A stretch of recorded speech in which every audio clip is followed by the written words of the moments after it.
dhawaan ayaa waxaa bannaanka u soo baxay qoraal uu ku saxiixnaa qareen lagu magacaabo Jeremy Shulman oo sheegay inuu yahay qareenka Generaal Saadiq Cumar Maxamed oo loo yaqaano Saadiq John oo hadda ah taliyaha booliska gobolka Banaadir horeyna u soo noqday taliyihii ciidamada nabad sugidda gobolka Banaadir waxaana warbixin ay qortay hay'adda Monitoring Group ay ku eedeysay inuu ku lug lahaa weerarkii lagu qaaday guriga siyaasiga Cabdiraxmaan Cabdishakuur iyo eeda kale inkastoo qoraalkaasi Monitoring Group qayb ahaan uu ahaa mid qarsoodi ah oo golaha amniga uun la siiyay haddana waxaa faahfaahintiisa lagu xusay warqadda uu qoray qareenka Generaal Saadiq John warbixintii sanadkii hore bishii November soo baxday waxay ku eedeysay Generaal Saadiq eeda dhowra oo ay ka mid ahayd dilal iyo howlgallo dilal qarsoodi ah oo ka dhacay Soomaaliya eedahaasi waxaa ka mid ahaa weerarkii lagu qaaday guriga gudoomiyaha xisbiga wadajir Cabdiraxmaan Cabdishakuur oo ay ku dhinteen 5 ruux waxaana qareen Jeremy Shulman weydiiyay bal inuu noo sharxo waxyaabaha uu warqadaasi u diray Monitoring Groupka ay ku saabsanayd. That letter was supposed to be confidential and it was responding to a confidential annex to the UN Monitoring Group's report from last November. So this letter should not be in the public domain because it relates to a very confidential matter relating to unsubstantiated and inaccurate accusations against General Sadak. But the letter, we believe, was leaked by someone at the United Nations, possibly someone related to Mr. Bahadur or the panel of experts. We don't know. Marka hore aan cadeeyo warqadaasi waxay ahayd inay ahaato mid sir ah waxayna jawaab u ahayd lifaaq isna sir ah oo loogu jawaabayay warbixinta guddiga dabagalka qaramada midoobay oo soo baxday Novembertii hore marka warqadani ma ahayn inay bannaanka taalo waxay la xiriirtaa arrin sir ah taasoo iyaduna la xiriirta eedan sal lahayn oo aan sax ahayn oo liddi ku ah Generaal Saadiq hase yeeshee waxaan aaminsanahay in warqadda uu dusiyay qof qaramada midoobay ka tirsan laga yaabay qof xiriir la leh Mr. Bahadur amaba kooxda khubarada ma garanayo qofkaas laakiin maadaama hadda ay warqaddu bannaanka taalo iyada ayaa isku hadlaysa haddii aan soo koobo warqadda waxaa loogu talagalay in lagu diido waxa kooxda dabagalku ay ku sheegeen warbixintoodii 28 November si buuxda oo dhammaystiran aan ku cadaynay in sheegashooyinkaasi ay been yihiin sal iyo cadaymana aanay lahayn taxadarna aan laga samayn isla markaasna dhaawacaysa sumcadda iyo magaca wanaagsan ee qof hufan oo sarkaal muhiim ah ka ah dawladda Soomaaliya faahfaahin badan ayaa ku qoran warqadda laakiin muuqaalka guud waa waxaan hadda iri si aan uga hufo magaca Generaal Saadiq eedaha dhaawaca geysanaya kooxda dabagalku ayna cadayn u haynin shaqana ayna ku lahayn marka horeba sidoo kale waxaan la xiriiray Jay Bahadur oo ahaa xiriiriyaha guddiga qubarada arrimaha Soomaaliya ee Monitoring Group wuxuuna ii sheegay in maadaama warbixintaasi ay ahayd mid qarsoodi ah oo uu golaha uun la wadaagay in uusan sharcigu u saamaxaynin inuu ka jawaabo wax su'aal ah oo warbixintaasi ku saabsan haddaba mid ka mid ah eedaha loo soo jeediyay Saadiq John waxaa ka mid ahaa inuu hogaaminayay weerarkii guriga Cabdiraxmaan Cabdishakuur oo ay ciidamada dawladdu qaadeen kaasoo lagu dilay 5 ka mid ah ilaaladiisa Cabdiraxmaan Cabdishakuur ayaan weydiiyay sida weerarkaasi uu dhacay bal haddii uu dib wax yar inoo xasuusiyo ciidanka 17 December 2017 soo weeraray guriga hogaaminayay Saadiq Cumar Cabdiraxmaan la yaqaano oo markaas ahaa taliyaha nabad sugidda gobolka Banaadir iyo ciidanka hogaaminayay marka weerarkaasi la socotay 25 daqiiqo qaatay waxaa lagu dilay 5 wiil oo ilaaladooda ka mid ahayd oo habeenkiina kabahooda lagu aasay ilaa haddeertan aanan aqoonin meesha ay ku aasan yihiin marka qareenka waan arkay warqadiisa oo u diray guddiga u qaabilsan qaramada midooda dabagalka qaybteynta hubka Soomaaliya si dadka aqalaasaha iyo xasiloon darada Soomaaliya ka wada u qaabilsan aad iyo aad u yahay warqad runtii aan ku dhisnayn wax oo adilla ah iyo wax cadayna aan ku dhisnayn qof oo lasoo warsaday oo dawladda ka tirsan oo la rabo in lagu bari yeelo bannaankana laga geeyo weerarkii guriga ama xarunta xisbigeena ka dhacay Saadiq Qasaad hoggaanka howlgalka habeenkaas isaga qaabilsanaa cidda ka sarreysay amarka soo siisay iyo cidda ka dambeysay waan la ogyahay laakiin aniga waxaan kugu markhaati furayaa inuu isaga yahay qofka hogaaminaya weerarka qareenka Generaal Saadiq John Shulman waxa uu sheegay inuu la hadlay dad ku dhow Generaal Saadiq oo dhammaantoodna u xaqiijiyay inuusan weerarkaasi lug ku lahayn qareen shulman oo ka jawaabaya eedaha cabdiraxmaan cabdishakuur ee ku aadan in jenaraal saadiq uu hogaaminayo weerarkii lagu soo qaaday gurigiisa ayaa waxa uu yiri I don't know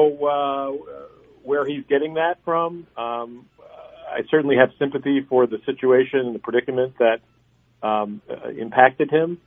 but it doesn't mean that he's accurate in accusing General Sadak of this. I'm sure it was a very difficult time for him and a frenetic episode. ma garanayo meesha uu ka helay beernugeel ayaanu hayaa dhibaatada uu ku jiro ee raadka ku yeelatay laakiin taas micnaheedu ma aha inuu ku saxsan yahay inuu tan ku eedeeyo General Sadak waan hubaa inuu xil adag marayay waxaana laga yaabaa in xasuustiisu aanay saxsanayn waxaan ku sheegi karaa si aan khalad lahayn in General Sadak aan wax kaalina ku lahayn dhinac kasta oo hawlgalkaas amni ah hawlgalkaas waxa amarkiisa bixinayay saraakiil jooga xafiiska xarunta dhexe ee NISA ee ma aha xafiiska gobolka Banaadir waana laba xafiis oo kala duwan General Sadak kama shaqaynayeen xafiiska xarunta dhexe ee NISA marka xitaa qayb kama ahayn xafiiska hawlgalka sameeyay gudoomiyaha xisbiga wadajir cabdiraxmaan cabdishakuur ayaase ku adkaystay in howlgalkaasi uu hogaaminayay jenaraal saadiq isla markaana uu ahaa ninka gurigiisa gudaha u soo galay ee albaabka laga furay ayna jiraan dad kale oo markhaati ah oo arkay jenaraal saadiq in howlgalkaasi uu hogaaminayay magacii soo garaacay waaldiyuhu uu weydiiyey ninka aniga ii ah waardiyaha gaarka ah ama xarajka ama igu dhow aniga qofka protection GID protectionka ii ah yaalida ka furay wuxuu yiri cabdiraxmaan cabdishakuur aan rabaa weliba ereyga wuxuu isticmaalay madaxweynahan u socdaa ereygaas uu isticmaalay waa laga furay ilida wiilkii laab ayuu ku dhuftay gajacad ayuu u dhacay waana afgembiga u dhacay rabayaa yarkiina wuu suuxay ilaa weerar ka dhamaadana wuu suuxsanaada kabacdina wiilashii ayay dileen siyaadad haya dibnad ciyaarayay saadiq waan maqlay codkiisa waan arkay darkuu qabaan ogahay nooca u yaalay meesha taagnaayaan ogahay keligeyna maanta 2 qofood oo kale guriga ku jirtay ayaa joogtay iyo dad kaloo fara badan wax ma hadda qarsan isagaa hogaaminaya ciidanka isagaa mas-uul ka ahaa isagaa operationka madax ka ahaa guriga waxaa gudaha usoo galay 5 qofood oo markii weerarka uu dhamaado 20 daqiiqo oo socday sida ku xusan qoraalka uu diray qareen shulman dadka markhaatiga ah ee uu qareenku xuso waxaa ka mid ah cabdulaahi maxamed cali sambalolshe taliyihii hore ee nabad sugidda Soomaaliya oo uu saadiq hoos iman jiray balse xilliga weerarka uu dhacayay aanan xafiiska joogin xilkana aanan haynin waxaana aan weydiiyey waxa uu ku saabsanaa markhaati furkiisa naftii horeysay waan isragnay sarkaalkaas isaga ahoo abukaata u ah ama qareenka u ah saadiq su-aalaha uu weydiiyena way koobnaayeen 4 ilaa 3 ayayna ahaayeen waxayna ahaayeen kow xilligaan saadiq isbaranay muddadaan isla shaqeynaynay habdhaqankiisa shaksiga wixii aan ka garan karo wixii aan ka ogaay aan u sheegay marka waxaan maqaatigan ka kacay waxay ahayd wixii aniga iga quseeyay intii aan wada shaqeynaynay aniga iyo saadiq wixii aniga iga dambeeyana wixii hadda uu geystay ama oo dhibaato ama aniga operationska qaarkiis wax aan ka sheegi karin runtii ma jirin intii aan ogaayna waa ka sheegay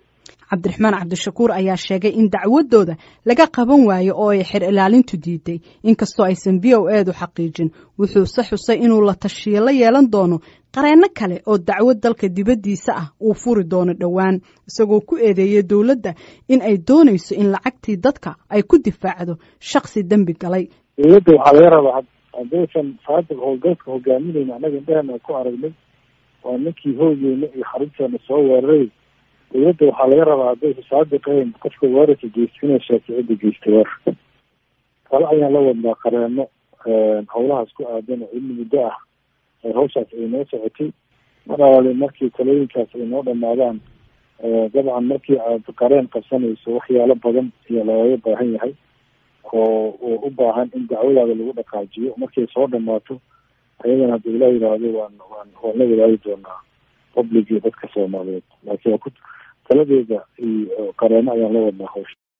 taliyihii hore ee nabad sugidda cabdulaahi maxamed sambalolshe ayaa ka warramaya aqoontiisa sida loo qorsheeyo howlgallada la midka ah kii lagu weeraray guriga cabdiraxmaan cabdishakuur iyo cidda ay ka go'do talada kama dambaysta ah horta aniga weligay goobjoog kama ahayn weerar caynkaas oo kale dhacaya dabeeciyana howlgallada sidaas oo kale tahona howlgal oo askartu ay go-aamin karto ma ahan waa howlgal si siyaasi loogu go-aamin karo haddii askarigu qalad galana madaxda ayaa sixi karta oo sheegi karta in amar aan laga qabin la-aantood la fuliyey laakiin waxay la tahay weerarkaas oo kaleeto go-aanka lagu qaadanayo go-aan siyaasiya oo kasoo go-aya meesha ugu sarraysa inuu yahay Qaren Shulman ayaan weydiiyey haddii warqadii uu u diray xiriiryaha guddiga qubarada Soomaaliya ee qaramada midoobay uu ka helay wax jawaab ah. Not really.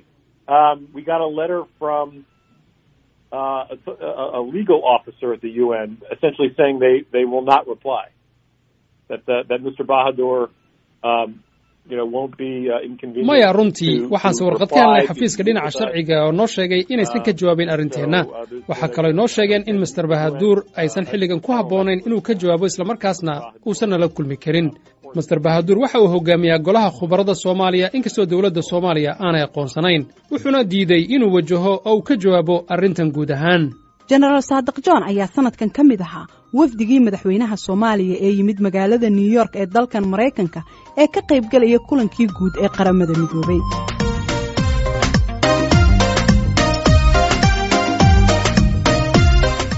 dhegeystayaal waxaa naga xasuusina inaanu isku daynay in aynu la xiriirno General Saadiq si uu uga jawaabo eedahan waxaana dhinaciisa wakiil ka ahaa oo u hadlayay qareenkiisa Jeremy Shulman